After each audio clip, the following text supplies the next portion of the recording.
Welcome to the T2 Hubcast. Join T2 and guests as they discuss all things personal and professional development. The T2 Hubcast, brought to you by the People Performance People.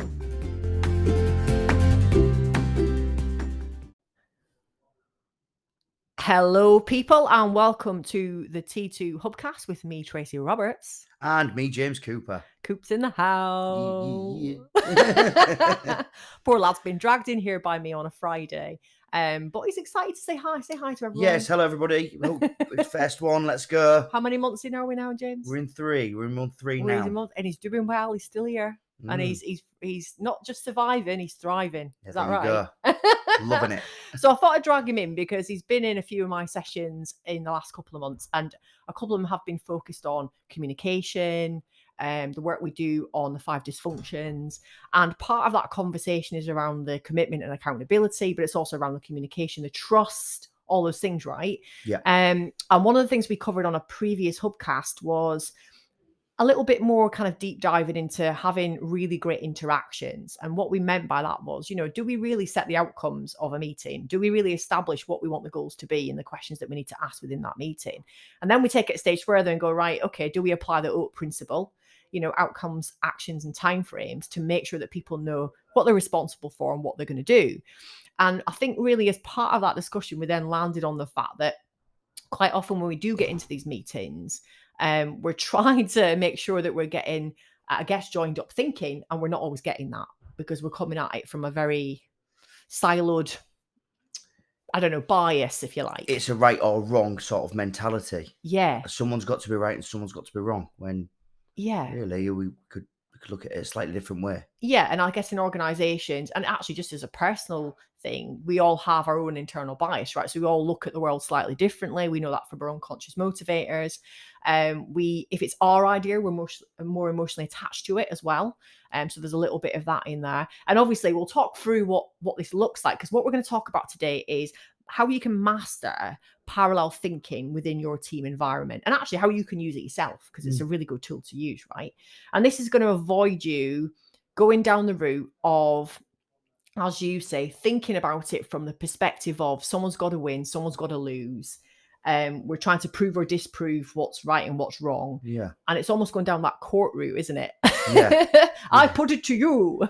And in your head, you do that subconsciously, don't you? If you really believe in something. So we're going to look at how we can maybe look at what we'd like to call cooperative exploration.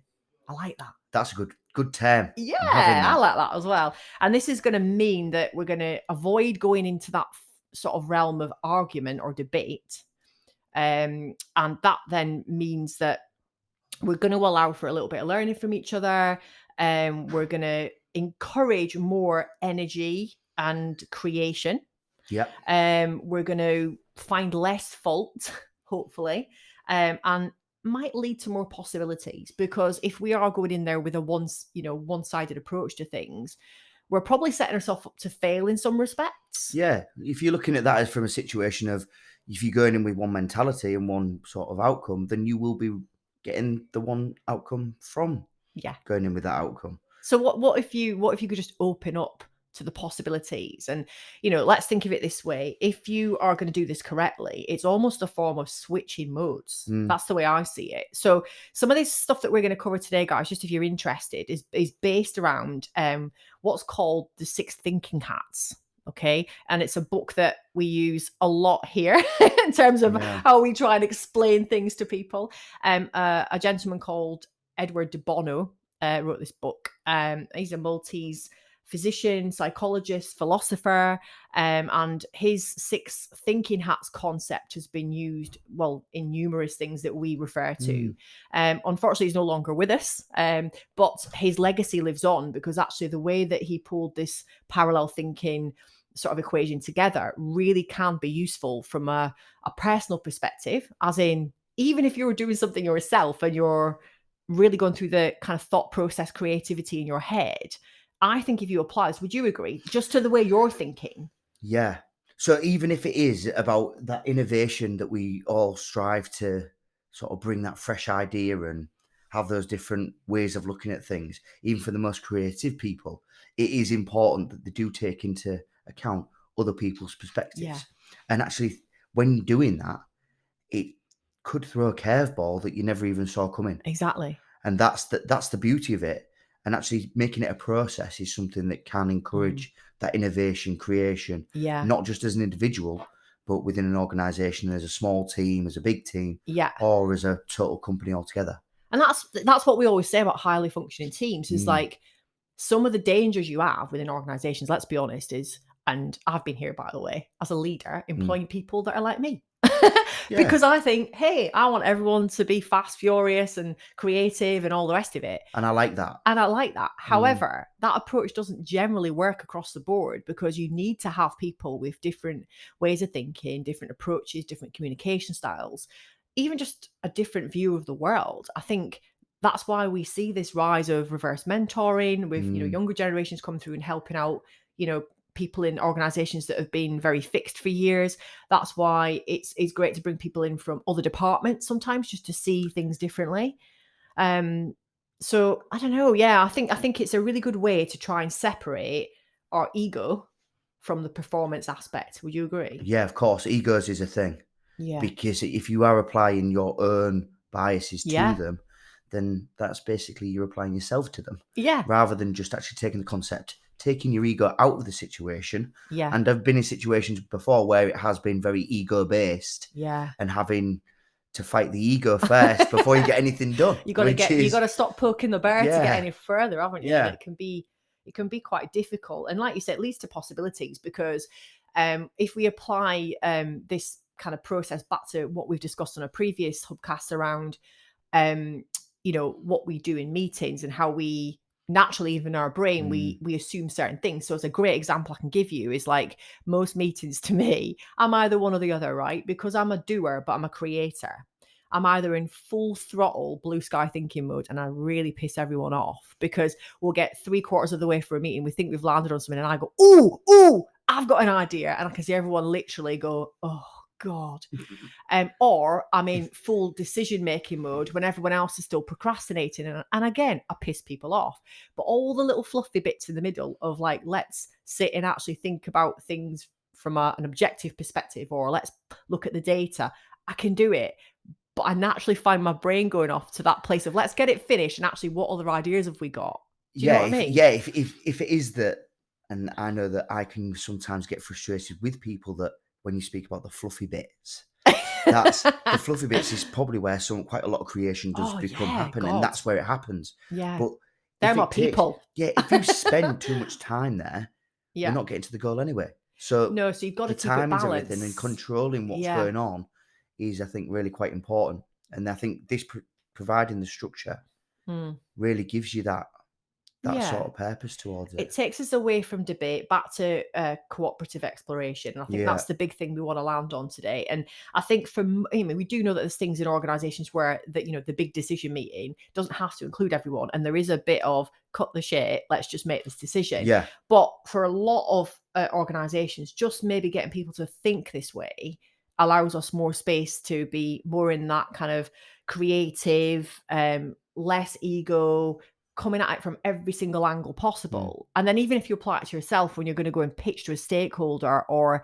you're trying to get buy-in or trying to be visionary or whatever it might be, actually sitting and going through this process that we're going to explain today actually really does help you. Because the other thing is, even if you want to win something because you feel really strongly about it, if you've considered all the other variations of thought, then actually before you get there, you're avoiding being tripped up. Let's be honest. Yeah. Because if you go with, okay, well, I'm naturally a data-driven person, and that's how I'm going to apply my rationale to this particular thing, you maybe don't consider the emotional content of what might be involved. So forcing yourself to have to think about that allows you to think about what you're going to get as a reaction. Yeah, I think allowing that direction is the bit. So giving yourself the direction, actually going, look, to maximize the productivity of this process. And it relates back to print. Yeah. That if you are trying to push through that productivity ceiling, then every single tool that you have in your armory to do it is only going to benefit you.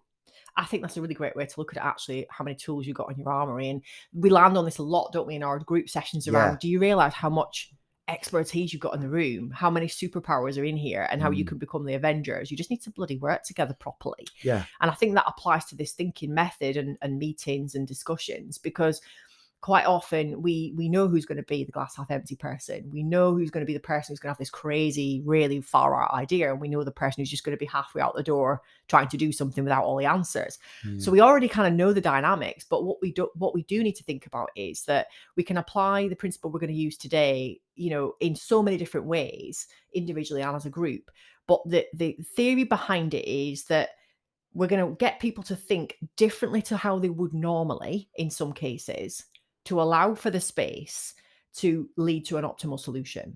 Yeah, and challenge the norms, right? Yeah, challenge the norms, because we're all default settings because of our unconscious motivators. I'm a doer. I'm very much a doer. I'll get a small bit of information and I'm off like a robber's dog. Yeah. And that's not always a good thing, because I need to sit on it a little bit. You need to think about it first, Tracy. Come on. But it's because my instincts are high, and I've relied on them for a lot of my life, and I have realized actually that's a bit of a superpower I have. I can make a very quick decision with very minimal information, and my clock speed's good. However, other people really need to delve into things a little bit more. Some other people do need the fluff because it helps them paint the picture, and I get frustrated with that sometimes. Or it could be vice versa. They get frustrated with me because I'm sort of not listening as much because I'm trying to do it. So if we're applying the principle of how I would approach trying to get buy-in and how they'd approach me trying to get buy-in, even this allows us to think a little bit more about that, doesn't it? Yeah. So I think let's think about it let's educate around the hats. That's probably the first thing. Okay, yeah, let's get into it. So for me, the great thing is here, I remember Martin saying to me a few months ago, why don't you actually buy the hats? And I thought he was joking, but he wasn't. So I thought, do you know what? Great idea. So we actually bought these caps and we use them in our sessions sometimes, don't we? Yeah. I actually had a couple from a cohort I was using them with on Wednesday, looking like PJ and Duncan. I've got some great photos of that. Was funny, brother. And the idea behind this, that they can be physical if you want them to be, or they can just be imaginary hats. But we assign them colours, and there's reasoning behind each colour and what we do with them. And this is just to allow us the space to apply it with it, in a team environment or individually, to allow us to think, right, at this particular moment, I'm going to think in this way. I'm not going to be swayed by that cap over there. I'm literally going to think about how I can focus on this role and this approach at one time. So the blue hat is the person who owns the project or who is facilitating. Okay, so this is the person that's going to think about how I keep people on track. So if I'm telling people what cap we've got on at this moment, or what the timing is, or what the agenda is, what the agenda points are, I'm able to do that. And everyone in the room is very conscious of me with this blue hat, because I'm the one that just ensures we stay on track. And that is super important, isn't it? If we've got an owner for everything that we do anything, it's going to help, isn't it? Okay. Yes. We've then got the white cap, and the white cap's there to look at things like data and information. Okay. So with this, it's the complete opposite from going on the gut instinct, etc. It's more about going on, what facts do we have? Okay. We've then got the red cap, which is all around emotions and feelings and intuition. And then the yellow cap goes through benefits, values, and feasibility. Okay. So then bringing it back and down a notch, the black cap then looks at concerns, cautions, and problems. And the green cap looks at creative ideas and alternatives and possibilities. And I think that's the bit that sometimes we miss, isn't it? Because like you say, it's sort of like debate sparks right and wrong. You're definitely wrong. I'm definitely right. But actually, quite often it's a change my mind scenario, isn't it? Yeah, I like the concept of, can we do this another way? Yeah. And having that question of going, even if it was that you had the green cap on and you said, you know what? Yeah. We've done it this way for so long. Is there another way? And imagine if you're in an environment where things have been the same and you've not changed. We've tried that before. It didn't work. Can you remember that time? Oh, well, that happened. Well, actually, look at it again and go, right, come on, guys, heads together. Just focus on, can we do this a different way? Yeah. Imagine if everyone was able to apply this principle. Yeah. Because, we do know that some people are headstrong and don't like to think like other people. And we do know that people think about everyone else too much. So they put all these caps on and it's, oh my God, it means procrastination. It means we slow down. However, the theory behind this is that you could apply it in lots of different ways. So one example I would give is that, we go into a meeting, we decide what the outcome's going to be. So let's just say we're going to do a big decision meeting. Okay. And in that big decision, we've landed on these 3 points that we want to discuss. In that meeting, we have then ascertained that by the end of this, 30-minute period, we're going to have made a decision about which of these 3 options we're going to use. If we apply these thinking caps to those issues, by a minute each, okay, blue cap for this option, red cap for this option. By the end of that time frame, we've applied all the kind of possible ways of thinking about all 3 options, and we have more information to use. Or here we go. Or we can go that, or we can go through that in our own head. So that's a way of like doing it with a bit of a time frame and keeping on top of it. Or we can look at what caps we need in that meeting. Yeah. And just decide, right, do you know what? We're going to look at the information hat today versus the emotions hat, because what we're seeing here is a bit of a pattern, and actually we've dealt with all the other bits. Yeah. So I think on that there, Tracy, even if it wasn't that you didn't need an idea, you needed a solution to a thing that's happening, or maybe a confrontation or whatever it could be, that didn't necessarily require a different way of working, because the way already works. So you wouldn't necessarily need the green cap at that time in that space. So the only one you're always going to need is the blue cap in some shape or form, because 100%. someone needs to takes control of the situation, even if it's you. Yeah. You've got to go, right, I have 30 minutes to go through this process. Yeah. And the other way of doing it is, picking specific hats.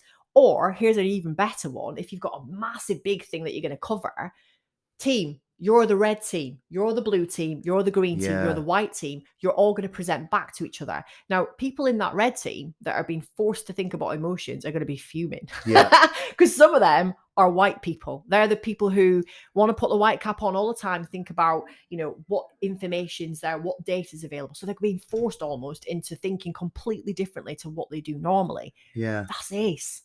Because that really does force you to, when people put me there, it makes me frustrated, but then I learn from it. It's like that head explosion. Yeah. Moment. Because I'm so like, we can do anything. Yeah. I have to be drawn back sometimes. I have to be, right, okay, well, the facts are this. And I'm happy to accept that. And which is fine in this process. Yeah. That's part of the process. That's why you need to do it. But if someone just come at me and went, no, you can't do that because X, Y, Z. If I think about the amount of people I've fallen out with in my career, the way that they've approached me has been, you're so leading with your gut, and, you're so expressive, and why are you so emotional about it? And I'm like, for me, it's because that customer suffers, or that person didn't get paid their wages correctly. And it's because my triggers are look after people.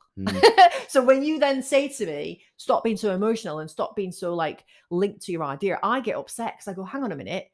That's because I really give a shit. Yeah. And I think that caring principle, if you don't care about something, and again, be the reason why people act in the different ways, why the hats are still definitely applicable, is because the reaction is then taken aside. You have the structure to drag people back in when needed, and give them the shape and the tools to be able to go, this is what we're looking at. This is what we're looking at. No, we're not thinking about that now. If you use the lingo, you're pitching something to me in the office. Hey, Trey's got this great idea, like one of your crazy ideas, because I love them. And I go, hang on a minute, James, put your white cap on for a minute. You stop for a minute and you go, right. She's not pitting on my bonfire. She's just saying, okay, that sounds like it's 80% there. Put your white cap on, finalize it, come back to me with it. So I actually, and it's equally, if you've got someone who's just leading with data, right, actually put a green or a yellow cap on, think about it differently, another way of doing it. It's okay to have that black cap, because we do need to think about risk, but let's do it in the right way. So quick run through. So you've got the thinking cap, that's the control cap, which is the blue cap. These are the guys who are going to think about, what decision are we after? How do I keep on track? What sequence do we need to go through? How many caps we use in timeframes, all those things. How will we decide when to move on to the next hat? And how do we actually get the hats to play off each other sometimes? Okay. So, if you look at the opposite hats, actually it is good to have, something with emotion delivered next to something with, data, right? The red caps, they're going to think about emotions and feelings. So this gives, if you've got this cap on, it gives you the allowance to be free with your emotions and your intuition. You don't have to explain yourself. That's the biggest thing here. It's more about my gut feeling is this because of this. So what's your initial reaction when you put that cap on in this situation? What's your gut feeling? What emotions does it bring out? How might your feelings change over time? I like that one. Yeah. You know, because for me, you're just thinking in the moment, right? So if you're really thinking from a red cap perspective, that's where you go. And then, of course, the opposite from that is we've laid all those emotions bare on the table, thinking about our own emotions, our intuition, what other people might feel, all those things.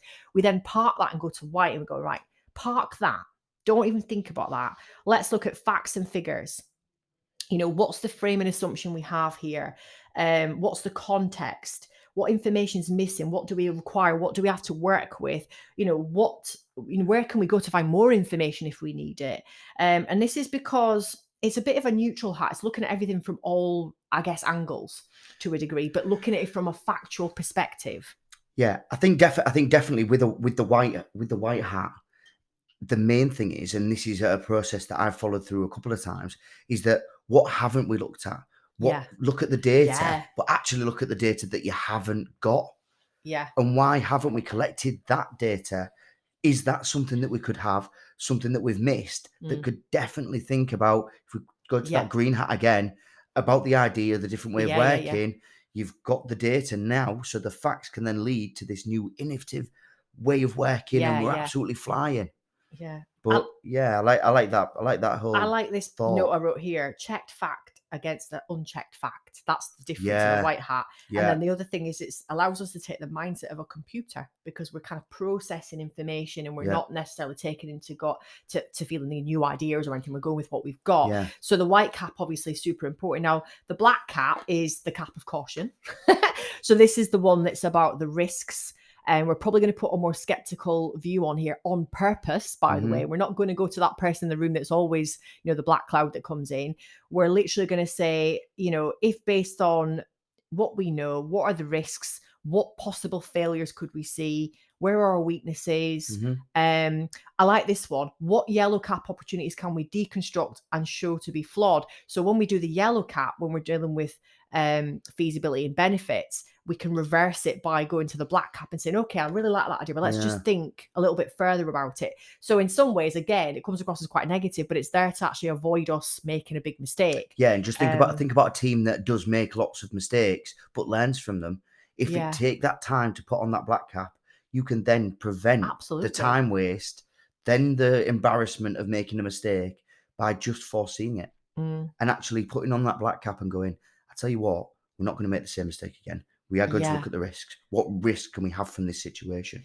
And it's things like what might make it more difficult than we might be assuming, you know, because we do make assumptions, don't we? So why should we not proceed? And some of these things will completely counter when we get to another cap, but we've got to go through that process, haven't we? So then the yellow cap is benefits and feasibility. It's not fantasy. It's the optimistic view though. Okay. So this is you thinking, what are the benefits? What might make it better?